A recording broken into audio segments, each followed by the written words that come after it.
Greetings, my name is Gabriel Ng, and today I'll be presenting on the conference paper for Improving Stage 2 Dementia Patient Outcomes with Robotics. On behalf of Dr. Michael Lau and Dr. Jae Chong, we welcome you to listen to our presentation. So the main contents that will be covered today will be split in various sections. First, we'll begin with an introduction. Then we'll move into the main section where we'll focus on the project problem, what has been done, project brief, and tools. In the middle section, we'll focus on the solution for the project. And finally, for the final section, there will be the conclusion, future works, and acknowledgement. So let's begin with an introduction of the background, the authors and organization, and also how the project came to be. So my training is in mechanical design and manufacturing engineering. My degree was taken in Singapore Institute of Technology, Newcastle University. Together with my professors, Dr. Michael Lau and Dr. Jae Chong, I embarked on the capstone project to explore how robotics can be used to benefit those with stage 2 dementia. So there were many findings in the capstone project, and this conference paper summarizes and captures the essence of the key findings, which you are seeing in this presentation. So let's start out with our project problem. The project revolves around Singapore's population woes and dementia. So what exactly is wrong with Singapore's population? Well, based on the Singapore Department of Statistics, seniors aged 65 and above are expected to rise from 18.4% in 2022 to 23.8% in 2030, as seen in this diagram here. In the following diagram on the right, we can see a population pyramid where most of the middle-aged people are clustered in the middle. There is a much smaller base of younger people. Looking ahead, for the senior citizens aged 80 and above, as at 2022, there were 132,000 seniors, and the median age has risen from 39.6 in 2012 to 42.8 in 2022. So what does this point to? Well, this points to two main problems. The first being an aging population, and the second being shrinking population. The aging population would mean that more people are vulnerable of falling into illnesses such as dementia, and the shrinking population would also mean that there are less people to take care of the elderly.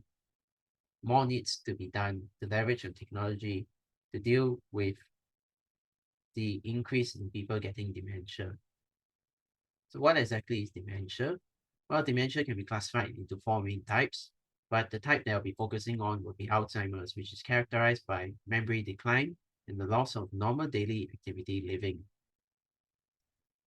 Dementia can also be classified into 7 stages, the first stage being no impairment, and the most severe stage, which is stage 7, ends with cognitive decline and an inability to hold conversations, control movement, or even swallow.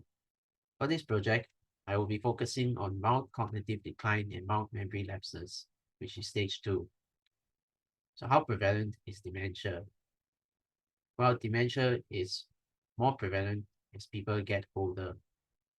Based on an extensive study conducted in Singapore, 1 in 10 elderly aged 60 and above would have dementia by 2030, or rather, that is 100,000 people. This number becomes 5 times more as the age increases to 80 and above. So what has been done? What is our government's approach and some existing solutions? Well, we can take a look at some countries like Japan to see how they have tackled the problem of dementia with robotics. In this slide, we can see 3 different types of robot: a pet robot called Poro, a speech therapy robot called Dai-Chen, and then an assistive robot called Robear. These robots have been used in various instances to help engage the elderly and to improve their quality of life, especially when they're suffering from dementia. Some approaches used by Singapore is the development of the National Dementia Strategy Plan, which began in 2009 and was updated in 2017. Recently, there have been organizations like Dementia Singapore and also the Agency of Integrated Care being set up to help cater to the growing needs of our elderly population. One key thing to note is that the current technologies being developed in the commercial market are rather expensive. So how can we reduce the cost of such robotic technologies?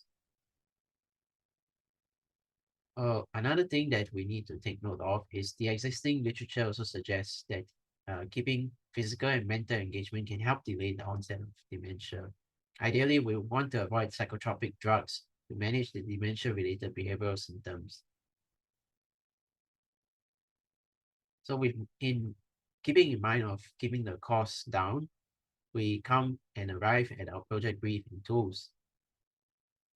So the aim of this project is to explore the use of robotics to engage seniors with the early onset of stage 2 dementia to improve patient outcomes. The objective is to find a method of simplifying the robot controls and to develop a game simple enough for stage 2 dementia seniors to engage in. The scope would be in a Singaporean context, with the target group being seniors aged 60 and above and their caregivers. The reason we'll be exploring this is to try to find a way to reduce the cost. And the main game that will be developed will be to put a brick into a box using the robot. It is hoped by doing so, the seniors can interact more with their caregivers.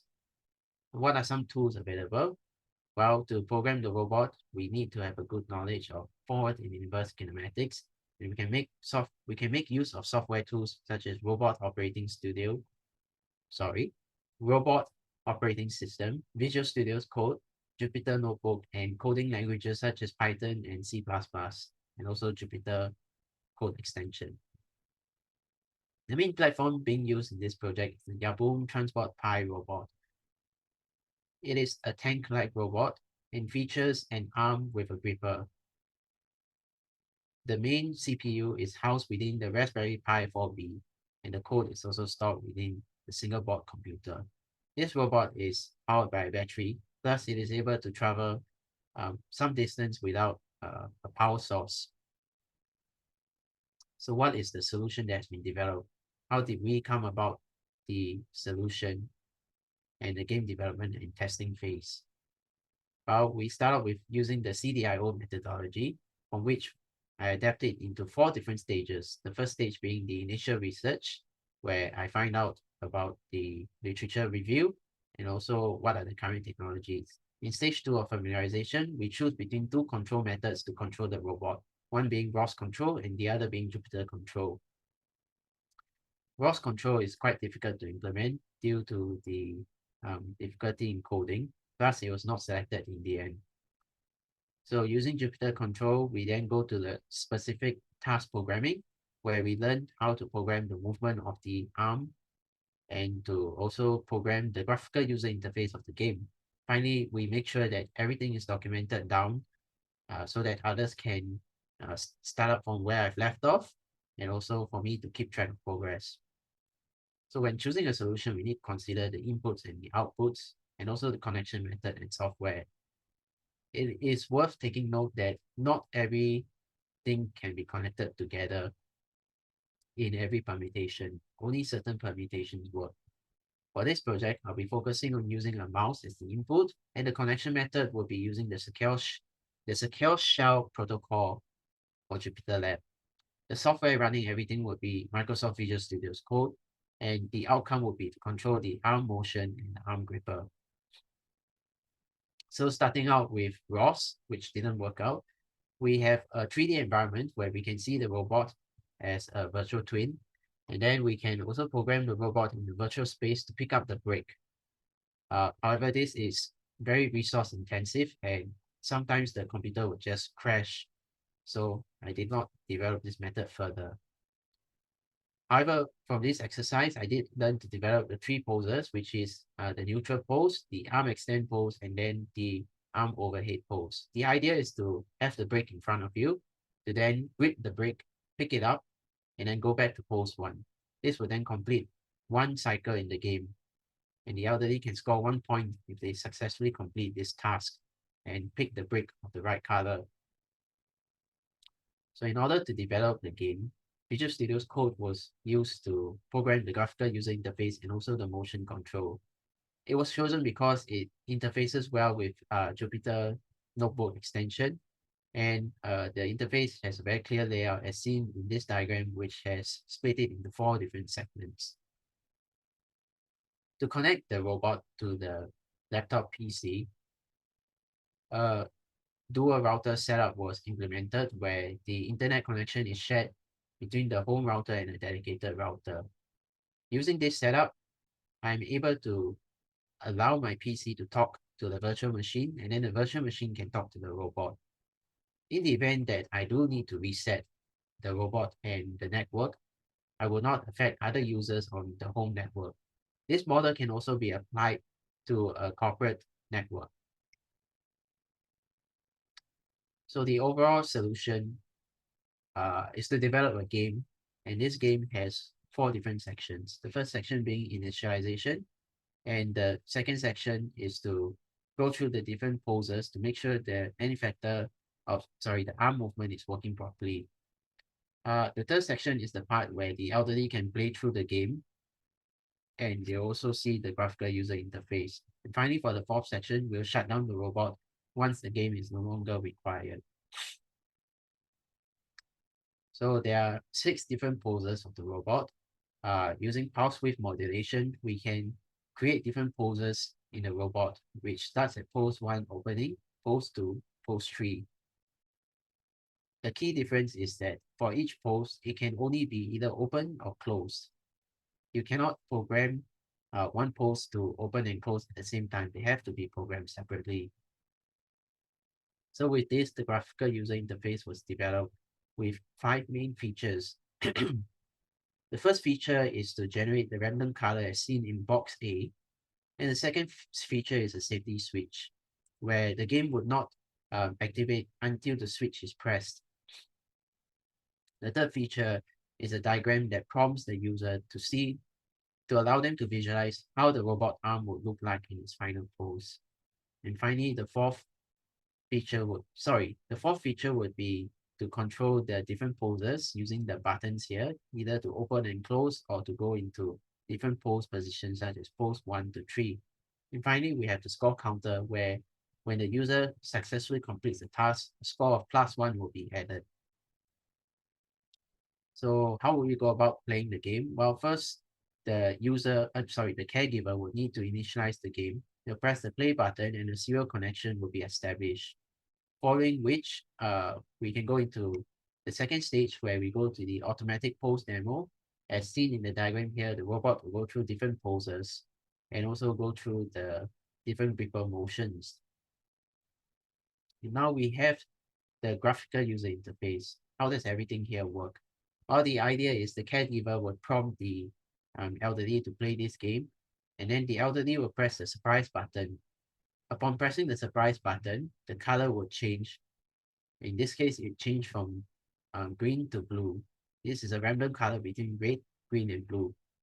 After pressing the button, the robot will go into the first pose as seen here, and then the elderly can press the second button, which is pose to open, to make the arm go over the brick.